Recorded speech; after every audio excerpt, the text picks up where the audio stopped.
మరి నా గనవినపాడు అనే ఊరిలో 1.5 సంవత్సరం మరి పక్కా పల్లెటూరులో మరి నేను పనిచేయడం జరుగుతుంది. మరి ఏ పనైనా కానీ నాకు ఒక్కడినే చేసుకోవడం అనేది అలవాటైపోయింది.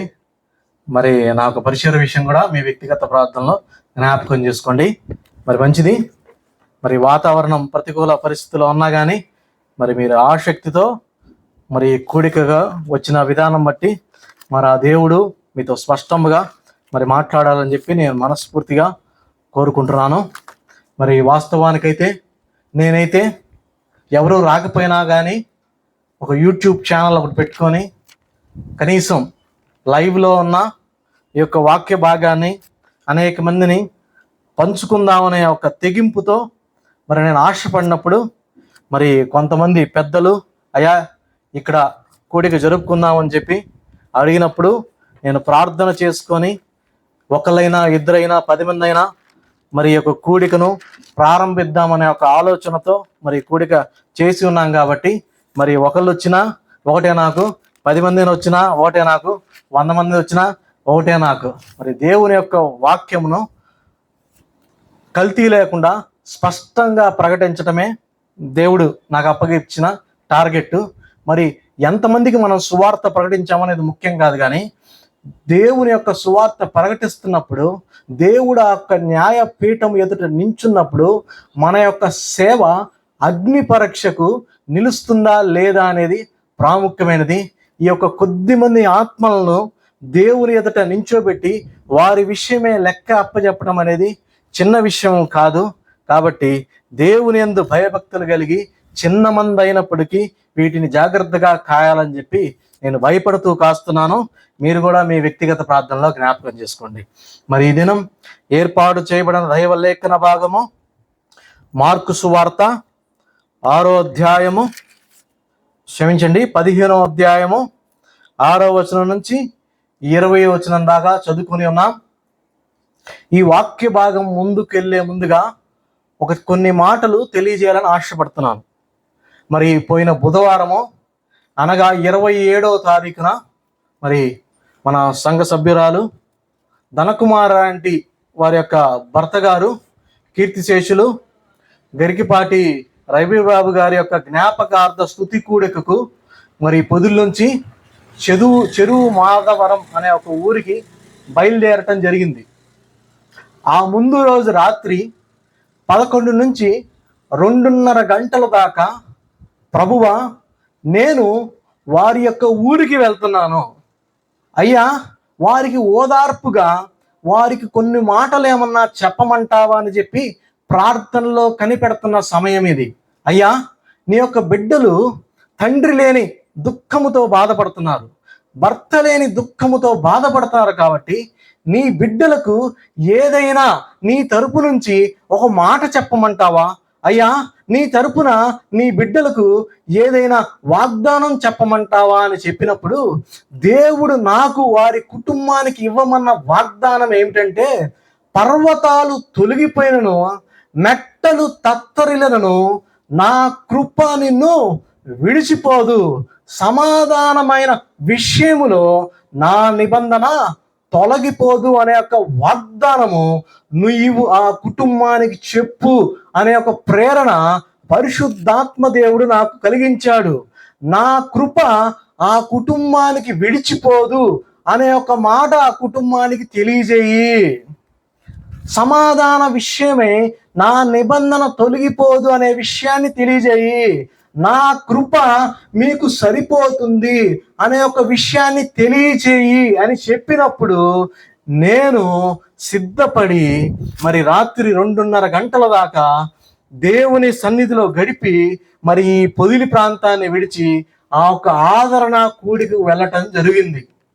సరే, అక్కడికి అందరం కలిసి వెళ్ళాము. అక్కడికి వెళ్ళి కూర్చున్నాను. ఈ లోపల పరిశుద్ధాత్మ దేవుడు నాలో నుంచి ఒక మాట మాట్లాడుతున్నాడు. నా స్పిరిట్ ఒక విషయాన్ని తెలియజేస్తుంది. అది ఏమిటంటే, అక్కడ మైక్లో మాట్లాడేవాళ్ళు, అక్కడ డయాస్లో మాట్లాడేవాళ్ళు యెషయా గ్రంథం 54వ అధ్యాయం గురించి మాట్లాడుతున్నారు అనే ఒక విషయాన్ని నేను గ్రహించుకున్నాను అనమాట లోపలే. ఎందుకో తెలియదు, ఇది కొత్తగా జరుగుతుంది. యెషయా గ్రంథం 54వ అధ్యాయం గురించి సేవకులలో ఒకళ్ళు, లేకపోతే మైక్ పట్టుకున్న వాళ్ళలో ఒకళ్ళు ఈ యొక్క వాక్య భాగాన్ని తెలియజేయబోతున్నారు అనే ఒక విషయం పరిశుద్ధాత్మ దేవుడు నాకు ప్రేరేపణ కలిగించాడు. ఈ పర్వతాలు తొలగిపోయిను, మెట్టలు తత్తరిల్లును, నా కృప నీకు చాలునైన మాట యెషయా గ్రంథం 54వ అధ్యాయము 10వ వచనంలో రాయబడింది అనమాట. ఆ ఒక్క స్పిరిట్ నాకు కలిగినప్పుడు నేను గమనిస్తా ఉన్నాను, స్పీకర్స్ లో ఎవరు యెషయా గ్రంథం 54వ అధ్యాయం మాట్లాడతారా అని చెప్పి నేను గమనిస్తా ఉన్నాను. ఈ లోపల డిడి ఎండ్లూరి పాస్టర్ గారు వచ్చారు. వింటా ఉన్నాను. యెషయా గ్రంథం 54వ అధ్యాయం గురించి ఏమైనా చెప్తారేమని చెప్పి వింటా ఉన్నానండి. ఏమీ చెప్పకుండా ప్రసంగాన్ని ముగించారు. అంటే వారి ప్రేరేపణ వేరు. ఆ తర్వాత అరవింద్ పాస్టర్ గారు వచ్చారు. వింటా ఉన్నా యెషయా గ్రంథం 54వ అధ్యాయం గురించి ఏమైనా చెప్తారేమో అని అరవింద్ పాస్టర్ గారు కూడా చెప్పలేదు. వారి యొక్క నడిపింపు, వారి యొక్క ప్రేరేపణ వేరు. ఈ లోపల ఇంకో పాస్టర్ గారు వచ్చారు. ఆ ఒక్క వాక్య భాగం యోబు గ్రంథం నుంచి తీసుకున్నారు. అయినప్పటికీ యెషయా గ్రంథం 54వ అధ్యాయం మీద ఎవరైనా చెప్తారా లేదని చూస్తున్నప్పుడు, సరే ఎవరు చెప్పకపోతే ఆ కుటుంబానికి వ్యక్తిగతంగా నేనే వెళ్ళి యెషయా గ్రంథం 54వ అధ్యాయం మరల మీరు చదువుకోండమ్మా, ఈ యొక్క చాప్టర్ అంతా దేవుడు మీకోసం ప్రత్యేకించి చదవమని చెప్పి నాకు చెప్పాడు అనే విషయాన్ని నేను తెలియజేద్దాం అనుకున్నాను. కానీ మరలా నా స్పిరిట్లో ఏమనిపిస్తుందంటే, ఎవరో ఒక వ్యక్తి యెషయా గ్రంథం 54వ అధ్యాయం మీద మాట్లాడబోతున్నారనే ప్రేరణ, అనే విశ్వాసం మరలా కలిగింది. కాసేపట్లో అనుకోని రీతిగా మేరీ యోబు నాయనమ్మ గారు ఉన్నారు కదా, ముక్కర మేరీ యోబు నాయనమ్మ గారు ఉన్నారు కదా, ఆ నాయనమ్మ గారు వచ్చి యెషయా గ్రంథం 54వ అధ్యాయం అంతా చదివి వాటి విషయమే వివరణ ఇచ్చారు. నాకేమనిపించిందంటే, ఆ ఒక్క 3 గంటలు దేవుని సన్నిధిలో నేను గడిపాను కదండి, అయ్యా నీ బిడ్డల కోసం ఏ వాక్యం చెప్పమంటావు అని. అదే విధంగా ముక్కర మేరీ యోబా నాయనమ్మ గారు ఆ ఒక్క వాక్యమే ఆ ఒక్క జ్ఞాపకార్థ స్తుతి కూడికలో చెప్పటం జరుగుతుంది. అన్నిటికన్నా ఆశ్చర్యకరమైన విషయం ఏమిటంటే, ఆమె నాయనమ్మ గారు ఎప్పుడైతే యెషయా గ్రంథం 54వ అధ్యాయం గురించి ఎక్స్ప్లెయిన్ చేస్తున్నారో అప్పుడే కరెంటు పోయిందండి. అప్పుడు దాకా కరెంటు బాగుంది, అప్పుడే కరెంటు పోయింది. ఎప్పుడైతే నాయనమ్మ గారు ప్రార్థన చేయబోతున్నారో ఆ ఒక్క లేఖన భాగాలు ఎత్తి, ఆ టైం అప్పుడే కరెంటు పోయింది. ఇదంతా నేను ఎందుకు చెప్తున్నా అంటే అండి, దేవుని యొక్క ప్రేరేపణలు బట్టి ఒక సేవకుడు వాక్యమును ప్రకటిస్తాడు. ఏంటి? దేవుని ఒక ప్రేరేపణ బట్టి ఒక సేవకుడు వాక్యమును ప్రకటిస్తాడు. ఏదో ఒక వాక్య భాగం తీసుకొని ఏదో ఒకటి చెప్పేద్దామని అనేది కాదు. పరిశుద్ధాత్మ దేవుడు సేవకునికి ప్రేరేపణ ఇచ్చి, ఇదిగో ఈ యొక్క వాక్యం ద్వారా ప్రజలతో మాట్లాడు అని చెప్పి దేవుని యొక్క సేవకులకు తెలియజేస్తారు. అందుకనే పాత నిబంధన గ్రంథములో ఏ ప్రవక్తను మనం చూసినా వాళ్ళు మొట్టమొదట పలికే మాట ఏమిటంటే, సైన్యములకదు యెహోవా ఈలాగు సెలవిచ్చుచున్నాడు. యెహోవా వాక్కు నాకు ప్రత్యక్షమై ఈలాగు సెలవిచ్చెను. దైవ సేవకులకండి పరిశుద్ధాత్మ దేవుడిచ్చే ప్రేరేపణతో సంఘానికి, కాంగ్రిగేషన్కి వాక్యం అందిస్తారు అనే యొక్క విషయాన్ని మీరు జ్ఞాపకం చేసుకుంటారని చెప్పి, గుర్తు చేసుకుంటారని చెప్పి, తెలుసుకుంటారని చెప్పి నేను ఇదంతా చెప్తున్నానండి. అయితే 3 రోజుల క్రితం, అయ్యా నీ యొక్క బిడ్డలకు ఆదివారం సాయంత్రం ఈ యొక్క సంఘానికి వచ్చే బిడ్డలకు ఏ ఒక్క వాక్యం నేను చెప్పమంటావు ప్రభు అని చెప్పి దేవుని సన్నిధిలో నేను ప్రార్థన చేస్తున్నప్పుడు దేవుడు నాకు తెలియజేసిన మాట ఏమిటంటే, ప్రజలకు చెప్పు, జనాలకు చెప్పు, వారికి బరబ్బా కావాలా నేను కావాలా, కోరుకోమని చెప్పు.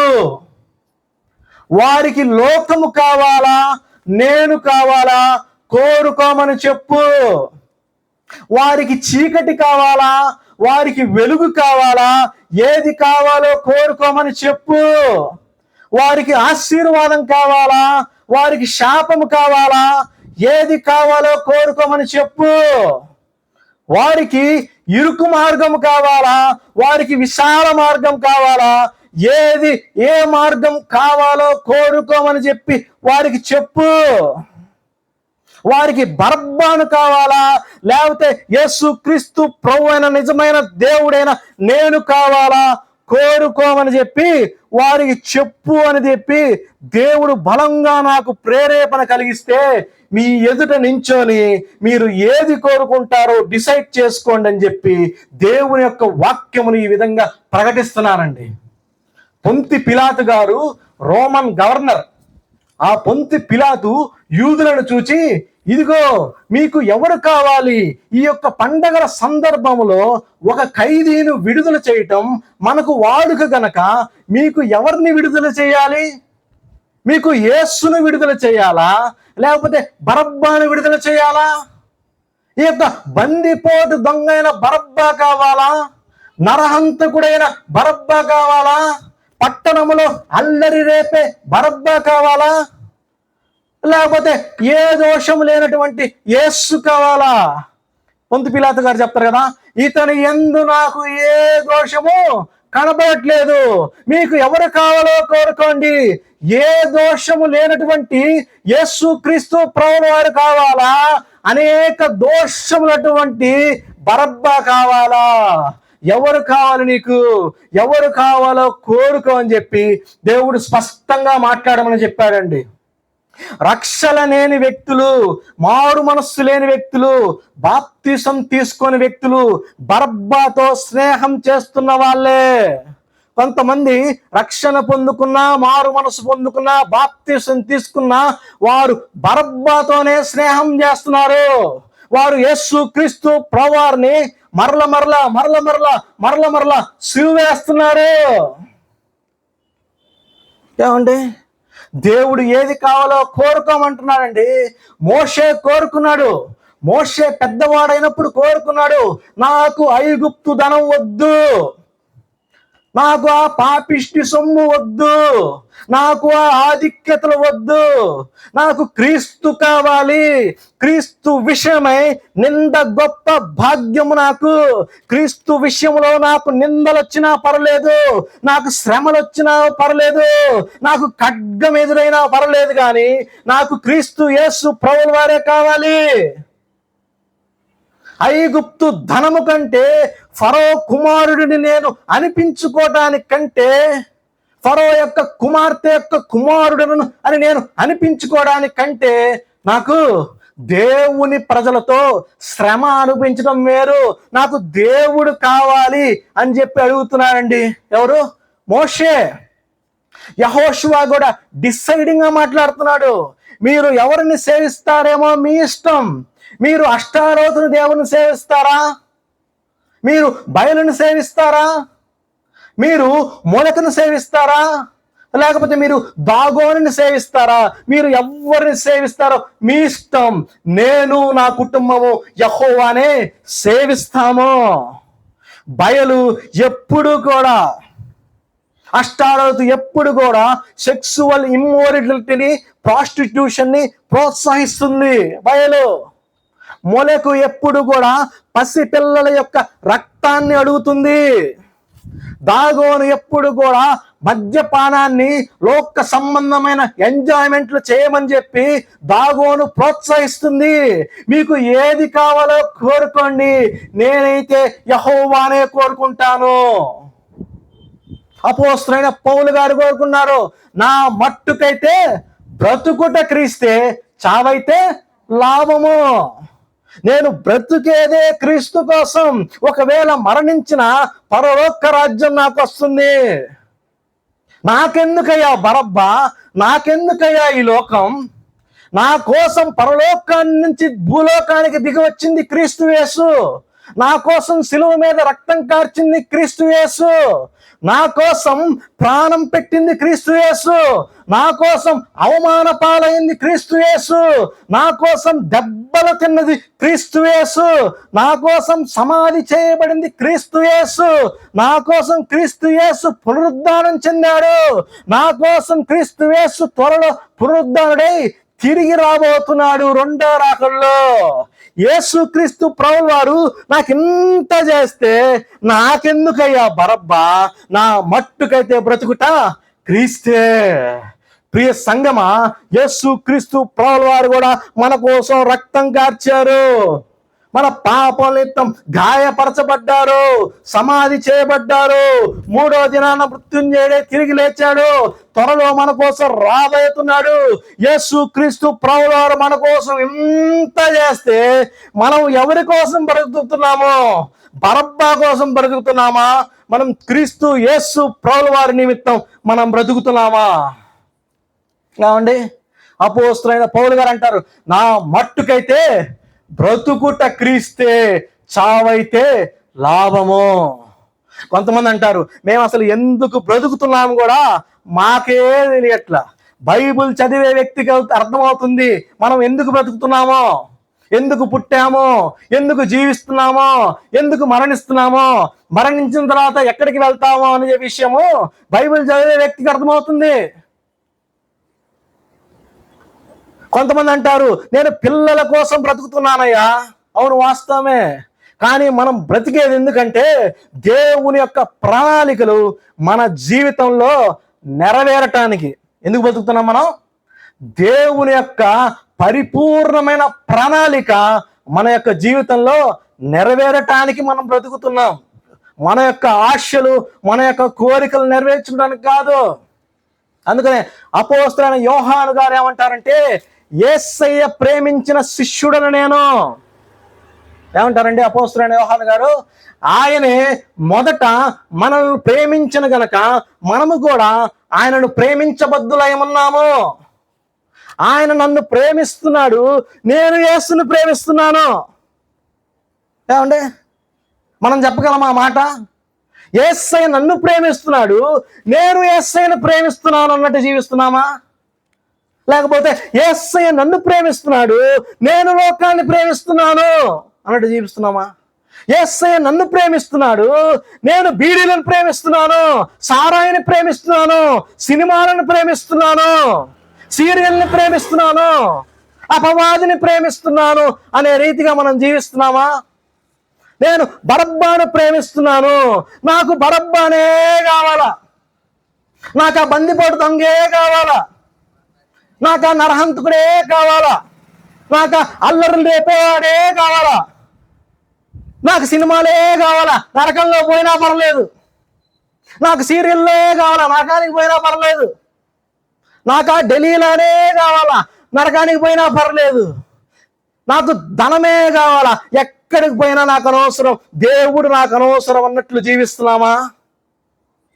ఏమండి, చిన్న చిన్న విషయాల కోసం మనం పెద్ద పెద్ద వాటికి దూరం అయిపోతున్నామండి. చిన్న చిన్న విషయాల కోసం మనం దేవుని రాజ్యాన్ని పోగొట్టుకుంటున్నామేమో. దేవుని రాజ్యం అనేది చిన్న విషయం కాదు. It's not a ordinary matter, it's not a simple matter. దేవుని యొక్క రాజ్యము భోజనము పానము కాదు, గాని నీతియు సమాధానమును పరిశుద్ధాత్మయందలి ఆనందమునైనది. ఈ లోకములో ఉన్నదంతయు శరీరాశ, నేత్రాశ, జీవపు డంబము, అవి తండ్రి వలన పుట్టినవి కావు, అవి లోక సంబంధమైనవే. ఏది కావాలి, ఏది కోరుకుంటున్నాం మనం? బరబ్బాను కోరుకుంటున్నామా? ఏమండి, కొంతమందికి శరీరాశలు, కొంతమందికి సింహాసనాలు కావాలి, కుర్చీలు కావాలి. హేరోదుకు తన సింహాసనాన్ని కాపాడుకోవడానికి కొంత వేల మందిని వధించాడు హేరోదు. సౌలు తన యొక్క సింహాసనాన్ని కాపాడుకోవడానికి ఎన్ని ప్రయత్నాలు చేశాడో. ఏమండి, క్రైస్తవ భక్తి అనేది సింహాసనం ఎక్కే భక్తి కాదు, కుర్చీని దిగే భక్తి, కుర్చీలు తుడిచే భక్తి క్రైస్తవ భక్తి. కుర్చీ అవతల వ్యక్తికి ఇచ్చే భక్తి క్రైస్తవ భక్తి. యోనాతాను మైండ్ సెట్ కూడా అంతే అండి. ఇదిగో దావీదు, సౌలు రాజు తర్వాత, మా నాన్నగారి తర్వాత ఈ యొక్క ఇశ్రాయేలుని ఏలబోయే రాజు నువ్వేనయ్యా, నేను నీకు సహకారిగా ఉంటాను అంటాడండి. దావీదు మహారాజు యొక్క మైండ్ సెట్ కూడా అంతే. ఇదిగో ప్రభువా, నేను ఎక్కలేనంత ఎత్తైన కోటకు నన్ను ఎక్కించు. ప్రభువా, నేను ఎక్కలేనయ్యా, నువ్వు నన్ను ఎక్కించు ప్రభువా అంటాడండి దావీదు. దావీదు తలుచుకుంటే సౌలును చంపటం, యోనాతానును చంపటం పెద్ద విషయం కాదు దావీదుకి. గొల్యాతును చంపిన దావీదు సౌలును చంపటం, యోనాతానును చంపటం పెద్ద పని కాదు. కానీ అది దేవుని చిత్తం కాదని గ్రహించి దేవుని యొక్క సమయం కోసం ఎదురు చూస్తానే ఉన్నాడండి. తన యొక్క కుమారుడైన, తన యొక్క ముద్దులు కుమారుడైన అబ్షాలోము దావీదు యొక్క సింహాసనాన్ని కాజేయడానికి దావీదు మీద ఎదురుదాడి చేస్తాడు. అప్పుడు దావీదు ఏం చేస్తాడు? వాళ్ళ కొడుకుని చంపేస్తాడా? ఏం చేస్తాడు దావీదు?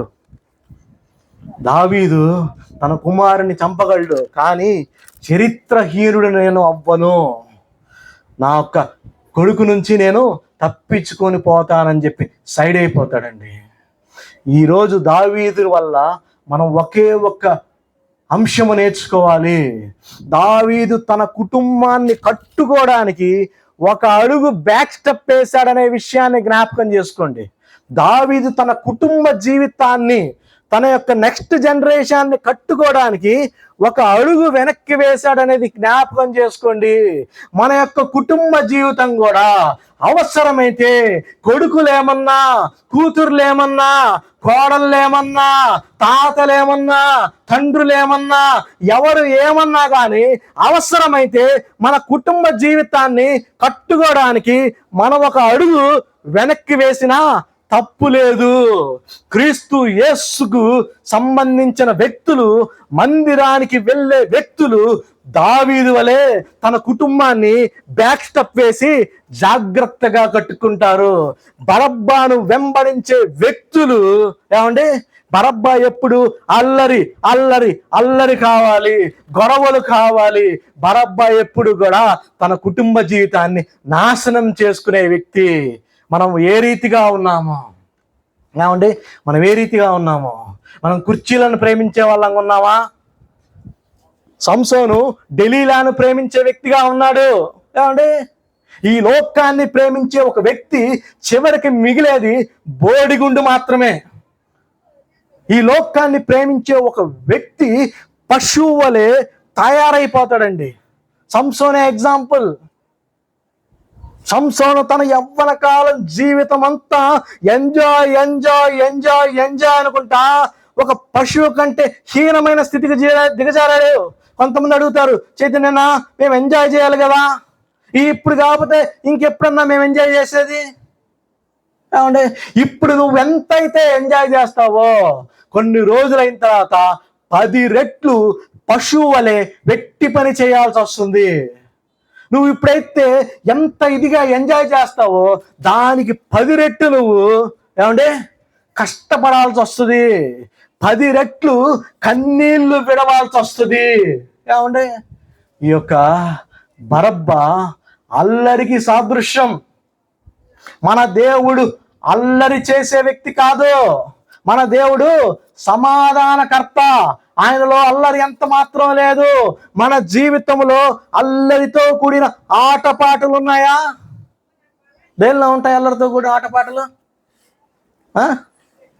దేనిలో ఉంటాయి? యూట్యూబ్లో షార్ట్స్ అంతా అల్లరి అల్లరి అల్లరే. చూడండి, నిర్గమాకాండం గ్రంథము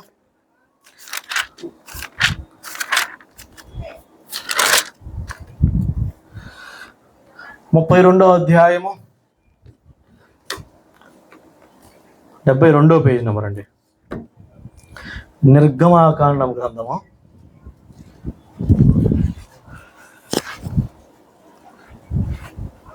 32వ అధ్యాయము 5వ వచనం చదవండి. క్షమించండి, 6వ వచనం చదవండి.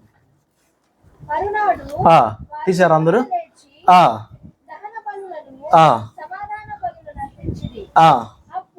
అప్పుడు జాగ్రత్త వినండి. అప్పుడు జనులు తినుటకును త్రాగుటకును కూర్చుండి ఆడుటకు లేచిరి.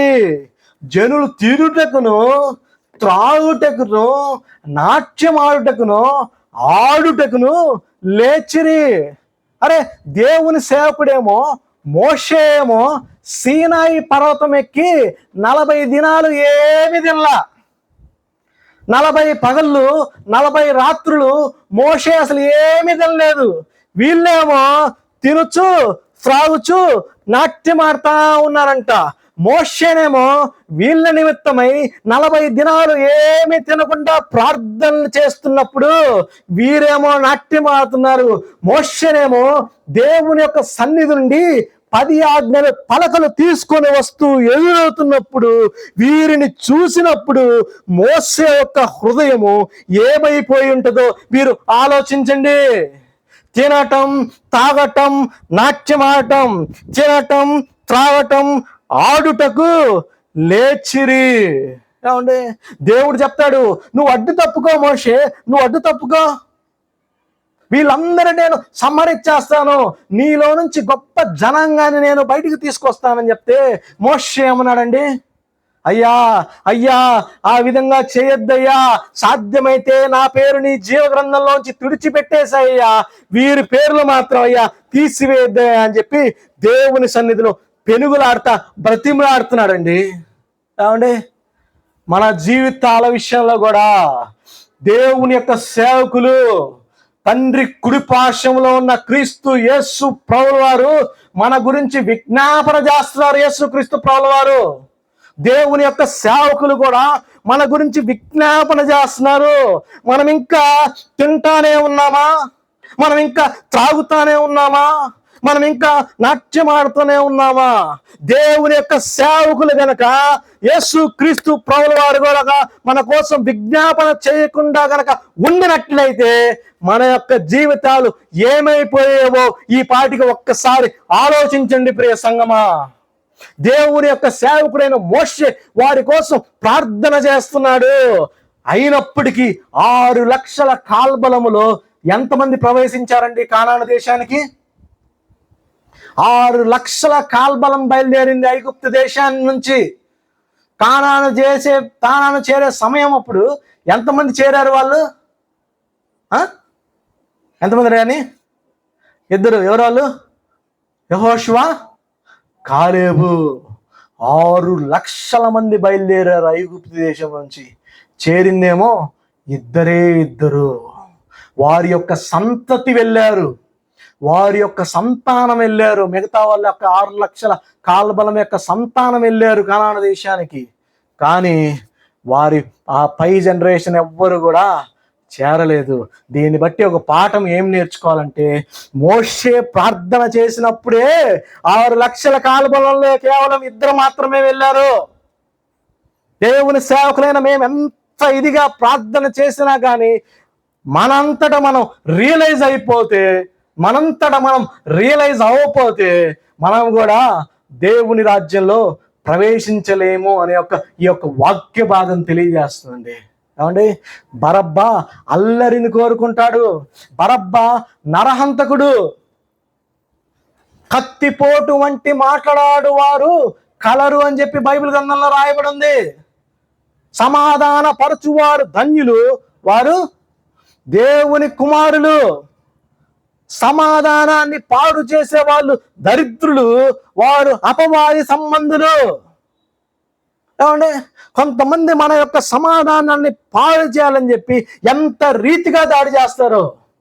వాతావరణం అంతా ఆహ్లాదకరంగా ఉంటే కొంతమంది సమాధానాన్ని పాడు చేసే వ్యక్తులు కొంతమంది ఉంటారు. వారు తమ నాలుకలను పదును పెట్టుకుంటారంట. నాలుకను సాధారణంగా మన నాలుకను మనం టంగ్ క్లీనర్తో క్లీన్ చేసుకుంటాం కదా. వాళ్ళు ఏం చేస్తారంట, నాలుకను పదును పెట్టుకుంటారంట. అవతల వ్యక్తిని క్యారెక్టర్ అసాసినేషన్ అంటే అవతల వ్యక్తి యొక్క క్యారెక్టర్ని హత్య చేసేంత వరకు వారు ఊరుకోరు. ఏమండి, మన యొక్క నాలుకని ఏ విధంగా ఉపయోగిస్తున్నాం? నాకు 10th క్లాస్ ఫ్రెండ్ ఒక అబ్బాయి ఉండేవాడు. అతని పేరు వేమవరపు విద్యాసాగర్.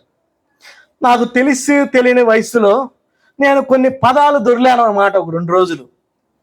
ఆ వ్యక్తి నన్ను చూసి ఏమన్నాడంటే, ఏంటి చైతు, ఏంటి నోటికి ఏమొస్తాయి మాట్లాడుతున్నావు? నా వయసు సంబంధించిన వ్యక్తి. ఇంకోసారి అటువంటి మాటలు మాట్లాడావంటే ఒళ్ళు పగిలిది నీకు అన్నాడండి. ఏమండి, నేను ఆ రోజు దేవుణ్ణి స్తుతించాను. ప్రభువా, ఇంత మంచి స్నేహితుడు నాకు అనుగ్రహించావే, దేవానికి స్తోత్రం అని చెప్పుకున్నానండి. మన నోటిలో భూతులైనను, సరసోక్తులైనను, సనగుడైనను ఎంత మాత్రం ఉండకూడదు. దేవుని మీద, దేవుని యొక్క సేవకుల మీద, ఏమండి, దేవునికి సంబంధించిన విశ్వాసుల మీద మనం ఎప్పుడైతే సనుగుతుంటామో మన యొక్క ఆయుష్ అంతకంటకు తరిగిపోతానే ఉంటుందండి. బైబిల్ గ్రంథంలో ఏమని రాయబడిందంటే, మనం వినుటకు వేగిర పడాలా, మాట్లాడడానికి నిదానించాలా. ఏమండి, కానీ మనమేమో మాటలు ఎక్కువ, అవతల వ్యక్తులు చెప్పేది అసలు వినం. నేను చెప్పేది నువ్వు వినవయ్యా, నువ్వు చెప్పేది నేను చెప్పేది నువ్వు కాదయ్యా, నేను చెప్పేది వినాలా, నువ్వు చెప్పేది వినాలేంది, నేను చెప్పేది వినాలా. దావీదు మహారాజు అంటారు, భక్తిహీనులు నా ఎదుట నేను ఉన్నప్పుడు నా నోటికి నేను చిక్కము పెట్టుకొనున్నాను అని చెప్తాడండి. బరబ్బా నరహంతకుడు, బరబ్బా అల్లరితో కూడిన వ్యక్తి, బరబ్బా బందిపోటు దొంగ. పోటు పడవటం, దొంగతనం చేయటం, దొంగతనం చేయటం. అపవాది కూడా అంతే. మనల్నంటూ ఒక పోటు పడిచి మనల్ నుంచి దోచుకుంటాడండి. కొంతమంది దేవుని దగ్గర నుంచి కూడా దోచుకుంటున్నారంట. దేవుని దగ్గర నుంచి దోచుకోగలమా? ఏమండి, మన యొక్క దశమ భాగాలు క్రమముగా దేవునికి గనక చెల్లించకపోతే అవి మనం దేవుని దృష్టికి మనం కూడా దొంగలమే. మనం దశంభాగాలు ఇచ్చేది సంఘ కాపరికి కాదు, సంఘ పెద్దలకు కాదు, సంఘానికి కాదు. దశమ భాగములెల్లా దేవునికి ఇస్తున్నాం. మనం దేవునికి ఇచ్చేవి దేవునికి ఇవ్వాలా, కైసరికి ఇచ్చేవి కైసరికి ఇవ్వాలా. చాలా మంది అప్పుల్లో పడడానికి కారణం ఏంటంటే వారి యొక్క దశంభాగం సరైన రీతిలో వాళ్ళు చెల్లించట్లేదు. కొంతమంది దశభాగాలు చెల్లిస్తున్నారు కానీ, ఏమండి, అందరికి చూపించుకుంటా అబ్బా నేను దశంభాగం వేస్తున్నాను, సంఘం అంతా చూడండి అన్నట్లు వేస్తారు. దానివల్ల ఎటువంటి ఉపయోగం లేదు. ఒక వ్యక్తికి 40,000 జీతం వచ్చిందంట. ఆ వ్యక్తి సంఘంలో ఎంత దశంభాగం వేయాలి? 4,000. ఆ వ్యక్తి అంట, అరే 4,000 ఒకేసారి వేస్తే సంఘంలో నా పేరు ఒక్కసారే చదువుతున్నారు కాబట్టి నేను వారానికి వచ్చి 1000 వేస్తాను. అప్పుడు సంఘములో నెలకొచ్చి 4 సార్లు నా పేరు చదువుతారు. ఏమండి, ఇటువంటి దొంగలు కూడా ఉన్నారు. ఏమండి, దొంగతనము. కొంతమంది పాస్టర్లు చెప్తారు ఏమంటే బైబిల్ దొంగలు కూడా ఉన్నారంట. రోజుకి వచ్చి మనకి ఎన్ని గంటలండి? 24 గంటలు. అందులో దశమ సమయం ఎంత? మ్యాథ్స్ స్టూడెంట్స్ ఉన్నారా ఎవరైనా? ఎంత దశమ సమయం? 2 గంటల 24 నిమిషాలు. అంతసేపు మనం దేవునికి కేటాయిస్తున్నామా? రోజుకి వచ్చి కనీసం 2 గంటలు ఇస్తున్నామా దేవునికి? ఏమండి, దేవుని రాజ్యానికి ఏ విధంగా వెళ్తామండి మనం? దేవునికి కనీసం 24 గంటల్లో 2 గంటలు ఇవ్వకపోతే ఏమండి?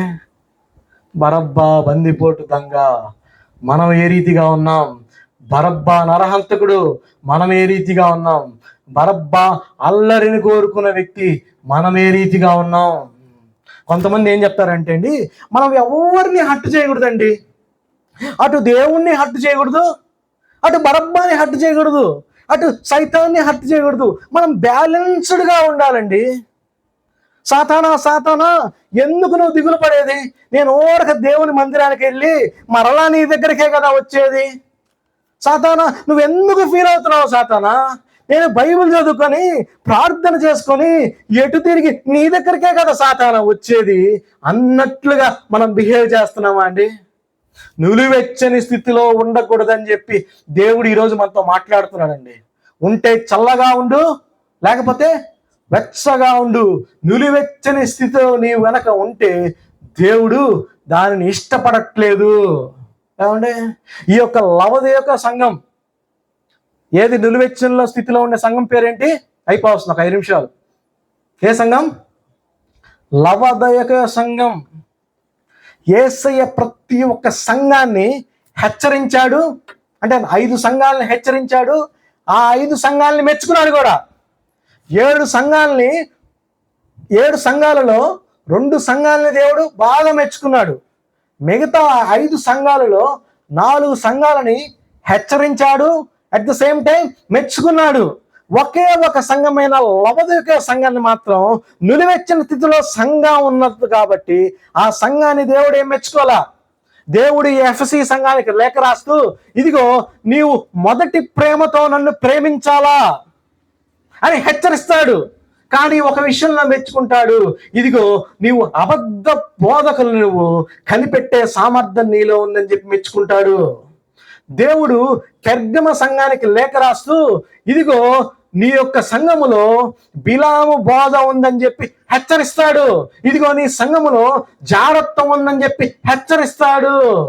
కానీ అట్ ద సేమ్ టైం దేవుడు ఆ సంఘాన్ని మెచ్చుకుంటాడు. ఏమనంటే, ఇదిగో విశ్వాస విషయంలో నీవు స్థిరంగా ఉన్నావు అని చెప్పి ఆ సంఘాన్ని మెచ్చుకుంటాడు. దేవుడు తుయతర సంఘానికి లేఖ రాస్తూ, ఇదిగో నీ సంఘములో యెజబేలును ఉండనిచ్చావు అని హెచ్చరిస్తాడు. ఎట్ ద సేమ్ టైం మెచ్చుకుంటాడు. ఇదిగో నీ క్రియలు మొదటి కన్నా తర్వాత చాలా బాగా ఉంటున్నావు అని చెప్పి దేవుడు మాట్లాడతాడండి. దేవుడు సార్దీసు సంఘానికి లేఖ రాస్తూ హెచ్చరిస్తాడు, ఇదిగో నీ క్రియలు నా ఎదుట సంపూర్ణంగా లేవు అంటాడండి. మళ్ళీ మెచ్చుకుంటాడు. ఇదిగో నీ సంఘములో పరిశుద్ధులు కూడా ఉన్నారు, తెల్లని వస్త్రములు అపవిత్రం చేసుకొని వ్యక్తులు కూడా నీ సంఘములో ఉన్నారని చెప్పి మెచ్చుకుంటాడండి. కానీ ఈ యొక్క లవోదికయ సంఘాన్ని మాత్రం దేవుడు ఏ విషయంలో కూడా, ఒక్క విషయంలో కూడా మెచ్చుకోలేదు. నీవు దౌర్భాగ్యుడవు, నీవు దిక్కులేని వాడవు, నీవు దరిద్రుడవు, నీవు గుడ్డివాడవు, అయినా కానీ నీవు ధనవంతుడు అని చెప్పి చెప్పుకుంటున్నావు. అయినా కానీ నాకేమి కొదువు అని నువ్వు చెప్పుకుంటున్నావు. లవోదికయ సంఘమా, నువ్వు దిగంబరవి, నువ్వు దౌర్భాగ్యుడవు, నీవు దరిద్రుడు అని చెప్పి, నీవు గుడ్డివాడు అని చెప్పి దేవుడు హెచ్చరిస్తున్నాడు ఆ సంఘాన్ని. మనం కూడా అనుకుంటున్నాం, నాకు మారు మనస్సుంది, నాకు పాప క్షమాపణ కలిగింది, నాకు రక్షణ కలిగింది, నాకు బాప్తీసం ఉందని చెప్పి గొప్పలు చెప్పుకుంటున్నామండి. కానీ దేవుడు మనతో మాట్లాడుతుంది ఏమంటే, మనం దరిద్రతలో ఉన్నాం, మనం దిగంబరిలో ఉన్నాం, మనం గుడ్డితనంలో ఉన్నాం, మనం నులివెచ్చని స్థితిలో ఉన్నాము.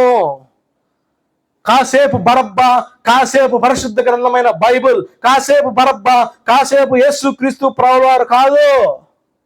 దేవుడు చెప్పమంటున్నాడు, ఇదిగో కరోనా టైంలో ఎంతో మందికి కరోనా వచ్చినా మనం బ్రతికి ఉన్నామండి. అనేక మందికి మరణకరమైన రోగాలు వచ్చినప్పటికీ కూడా మనం ఈరోజు సజీవంగా ఉన్నామంటే కేవలం దేవుని యొక్క కృప. ఈ రోజుల్లో మరణం అంటే చిన్నపిల్లలకు సంభవిస్తుంది, యవనస్తులకు సంభవిస్తుంది, మధ్య వయస్సులకు సంభవిస్తుంది, వృద్ధులకు సంభవిస్తుంది. వయస్సు భేదమేమి లేదు. కానీ ఈ రకంగా మనం ఆరోగ్యంగా ఉన్నామంటే కేవలం దేవుని యొక్క కృప. యేసుక్రీస్తు ప్రభువారు అంటారు, ఇదిగో స్వస్థత పొందితివి, మరింత కీడు నీ మీదకి రాకుండానట్లు ఇకనో వెళ్ళి ఏం చేయొద్దు? పాపము చేయొద్దు. నీవు స్వస్థత పొందావు, నీవు రక్షణ పొందావు, నీవు మారు మనస్సు పొందావు, నీవు బాప్తిసం తీసుకుంటున్నావు, నీవు ఇకనో వెళ్ళి పాపము చేయొద్దు. ఒకవేళ పాపము చేస్తే మరింత కీడు నీ మీదకి వస్తుంది. యేసుక్రీస్తు ప్రభువారు వ్యభిచారములో పట్టబడిన స్త్రీతో ఏం మాట్లాడతారు? అమ్మా, ఎవరు నీకు శిక్ష విధింపలేదా? నేను కూడా నీకు శిక్ష విధింపనమ్మా, ఇకను వెళ్ళి పాపము చేయకుము. మనం ఎప్పుడైతే పాపము చేస్తామో దురాత్మలన్నీ మన యొక్క హృదయంలో చేరతాయండి. జ్ఞాపకం చేసుకోండి. ఈ విధంగా ఇక్కడికి మనం వచ్చినప్పుడు మన హృదయంలో ఉన్న దురాత్మలన్నీ బయటికి వెళ్ళిపోతాయి. ఎప్పుడైతే మన హృదయాన్ని ఖాళీగా మరలా పెట్టుకుంటామో ఆ యొక్క దురాత్మతో పాటుగా మరి చెడ్డమైన 7 దయ్యాలు వచ్చి ఆ యొక్క హృదయంలో చేరినప్పుడు ఆ వ్యక్తి అంత సాధారణంగా మారు మనస్సు పొందలేడు. ఎవరైతే మారు మనస్సు పొంది అనుభవపూర్వకంగా పాపము చేసినలా ఆ పాపానికిను బలి ఉండదని చెప్పి దేవుని వాక్యంలో సెలవిస్తుందండి. మనం ఇంకా సైలెంట్కి వెళ్ళి తీర్పు దినప్పుడు సైలెంట్గా నించోవడమే. ఏమండి, క్షమాపణ ఉంటది. ఎప్పుడైతే నువ్వు ఉపవాసం అండి మోకాళ్ళతో కన్నీటితో ప్రార్థన చేసి నీ పాపాల విషయం పశ్చాత్తాపడతావా, ఆ యొక్క దురాత్మలన్నీ నీ హృదయంలోంచి బయటికి వెళ్ళిపోతాయి.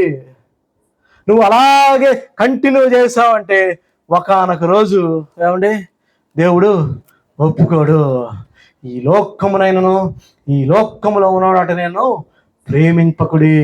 ఏమండి, ఈ లోకము దాని ఆశలు గతించిపోవును గాని దేవుని యొక్క చిత్తం జరిగించేవాడు నిరంతరము నిలుచును.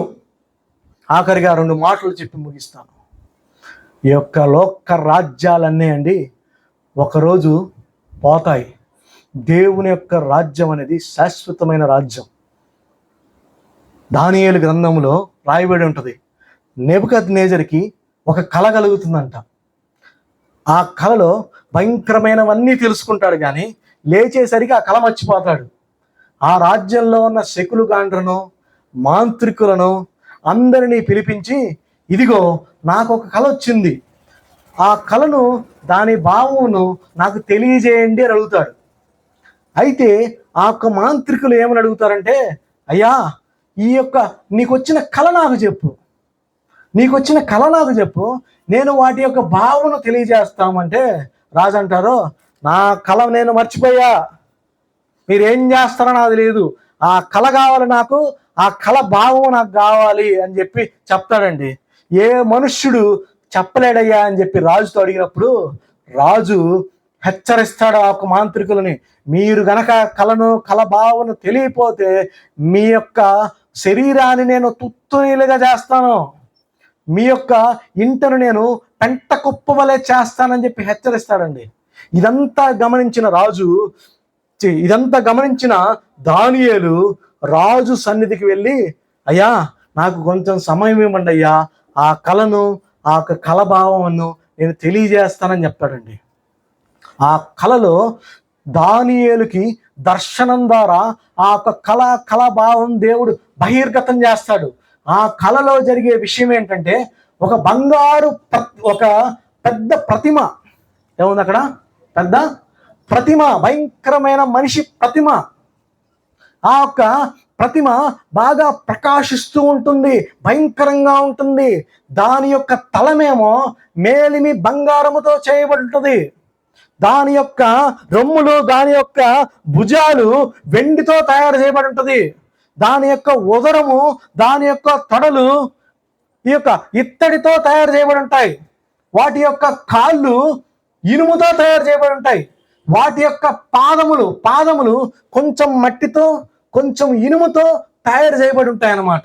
అయితే ఎవరి విసిరిన రాయి కాదు, కానీ ఏ హస్తము సపోర్ట్ చేయని ఒక గొప్ప రాయి వచ్చి ఆ యొక్క పాదాల మీద పడిద్ది, ఆ విగ్రహం యొక్క పాదాల మీద పడిద్ది.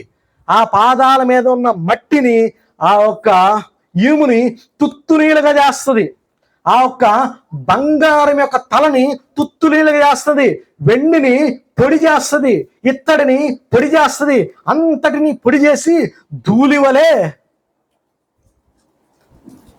చల్లా చెదురుగా చేసేసిద్ది ఆ యొక్క రాయి. చివరికి ఆ యొక్క రాయి మహాపర్వతం అయిపోతుందండి. ఏమవుతుంది? ఆ యొక్క రాయి మహాపర్వతం అయిపోతుంది. ఆ రాయి ఏదో కాదు, క్రీస్తు యేసు ప్రభుల వారే. ఆ బండం ఎవరో కాదు, క్రీస్తు యేసు ప్రభుల వారే. ఆ యొక్క పర్వతం ఏదో కాదు, దేవుని యొక్క రాజ్యం. ఆ యొక్క తలకాయి బబులోను సామ్రాజ్యానికి సాదృశ్యం. ఈ ప్రపంచానికి ఒకానొక టైంలో బబులోను సామ్రాజ్యం ప్రపంచం అంతా ఏలిందండి. ఆ యొక్క భుజాలకు వెండికి సాదృశ్యము పారసీక సామ్రాజ్యం. బబులోను సామ్రాజ్యం తర్వాత ప్రపంచాన్నంతా ఏలిన రాజ్యం పారసీక సామ్రాజ్యం. ఆ యొక్క ఉదరము, ఆ యొక్క తొడలు అవి ఇత్తడితో చేయబడినవి. అవి గ్రీకు సామ్రాజ్యానికి సాదృశ్యం. పారసీక సామ్రాజ్యం తర్వాత గ్రీకు సామ్రాజ్యం ప్రపంచాన్నంతా ఏలింది అలెగ్జాండర్ ద గ్రేట్ టైంలో. ఆ తర్వాత ఇనుము రోమా సామ్రాజ్యానికి సాదృశ్యం. గ్రీకు తర్వాత చేసింది ప్రపంచం మొత్తాన్ని రోమా సామ్రాజ్యం. ప్రస్తుతం మన కాలం ఎట్లా ఉంటుందంటే కాస్త మట్టి కాస్త ఇనుము. ఒక రాజ్యం ఇంకో రాజ్యంతో కోలాబరేట్ అవ్వదు, కలవలేదు. ఒక మట్టి ఇనుము ఏ విధంగా అయితే కలవదో ఒక రాజ్యం ఇంకో రాజ్యం కలవదు. ఒకానొక రోజు ఆ ఒక్క రాజ్యాలన్నిటి మీద ఒక పెద్ద రాయి వచ్చి ఆ రాజ్యాలన్నిటినీ తుత్తునీలుగా చేస్తుంది. ఈ లోక రాజ్యాలన్నీ నశించిపోతాయి. దేవుని యొక్క రాజ్యం ఒక్కటే నిరంతరం ఉంటుంది. చూడండి, రిఫరెన్స్ చూపిస్తాను. దానియేలు గ్రంథము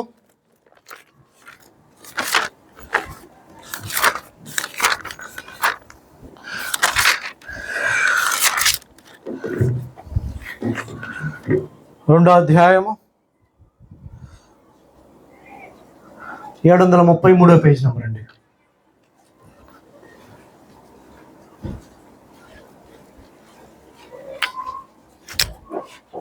తీసారా? దానియేలు గ్రంథము 2వ అధ్యాయము 44వ వచనం.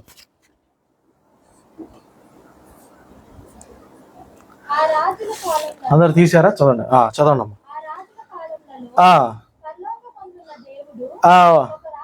ఒక రాజ్యము స్థాపించును, దానికన్నటికి నాశనము కలుగదు.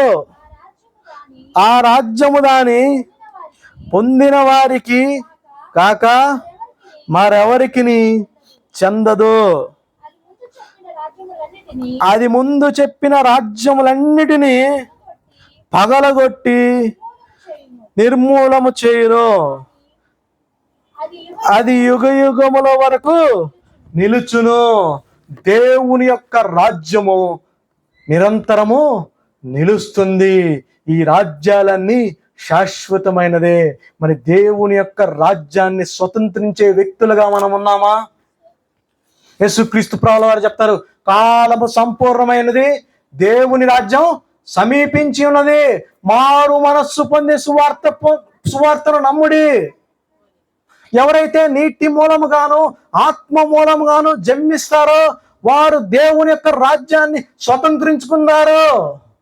మొదట ఆయన రాజ్యాన్ని, ఆయన నీతిని వెదకాలి అని చెప్పి పరిశుద్ధ గ్రంథమైన బైబిల్ చెప్తుందండి. మనం ఈరోజు దేవుడు మనతో మాట్లాడుతున్న మాట ఏమిటంటే, నువ్వు ఏ బ్యాచ్లో ఉన్నావు? నువ్వు బరబ్బా బ్యాచ్లో ఉన్నావా, లేకపోతే క్రీస్తు యేసు ప్రభువుల యొక్క బ్యాచ్లో ఉన్నావా? దేవుడు తీర్పు తీర్చేటప్పుడు అండి, కుడివైపునేమో గొర్రెలు ఉంటాయి, ఎడం వైపేమో మేకలు ఉంటాయి. కుడివైపు ఏమో క్రీస్తు యేసు రక్తంలో కడగబడిన వ్యక్తులు, క్రీస్తుకు సంబంధించిన వ్యక్తులు ఉంటారు. ఎడం వైపేమో బరబ్బా బ్యాచ్ ఉంటారు.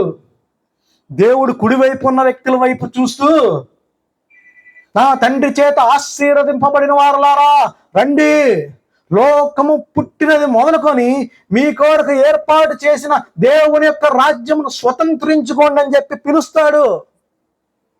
ఎడం వైపున్న బరబ్బా బ్యాచ్తోనేమో, ఎడం వైపున్న మేకలతోనేమో పొండి, అపవాది అనుచరులారా పొండి, మీకు సిద్ధపరిచిన అగ్నిగుండములో ప్రవేశించుడి అంటాడండి. ఈరోజు ఒకటే తీర్మానం చేసుకోవాలి మనం, దేవుని రాజ్యమా అపవాది యొక్క రాజ్యంలో ప్రవేశిస్తామా? నాశనమా లేకపోతే మన జీవితాలు మనం బాగు చేసుకుంటామా? ఆశీర్వాదమా శాపమా? యేసుక్రీస్తు ప్రభువుల వారా బరబ్బానా?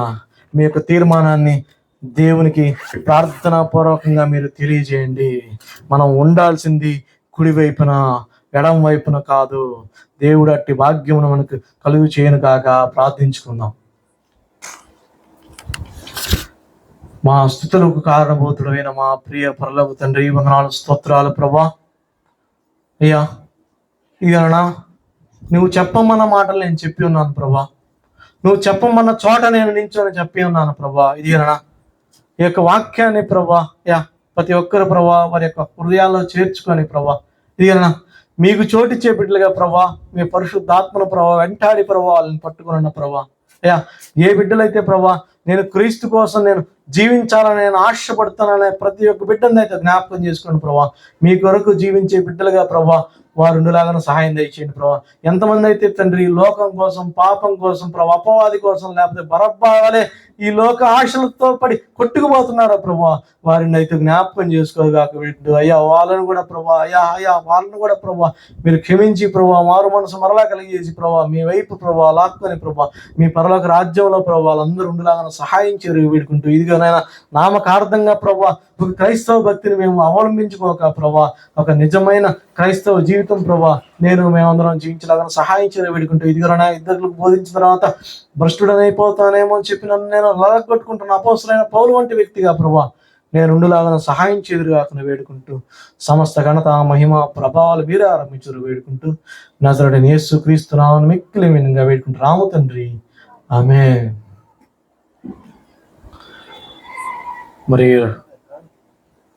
మరి కానుకలు సమర్పించుకుందాం. ఒక బ్యాగ్ ఈ యొక్క బ్లూ కవర్లో ఉంది. పరిచారకులు ఎవరైనా, ప్రేరేపింపబడిన వ్యక్తులు ఎవరైనా వచ్చి కానుకలు పట్టవలసిందిగా మనవి చేస్తున్నాము.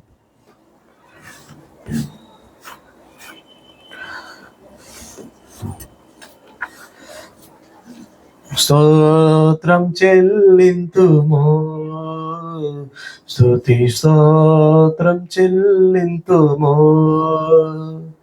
యేసునాథుని మేలులు తలంచి, యేసునాథుని మేలులు తలంచి స్తోత్రం చెల్లింతుము, స్తుతి స్తోత్రం చెల్లింతుము. దీవారాత్రములు కంటి పాపవలే కాచి, దీవారాత్రములు కంటి పాపవలే కాచి,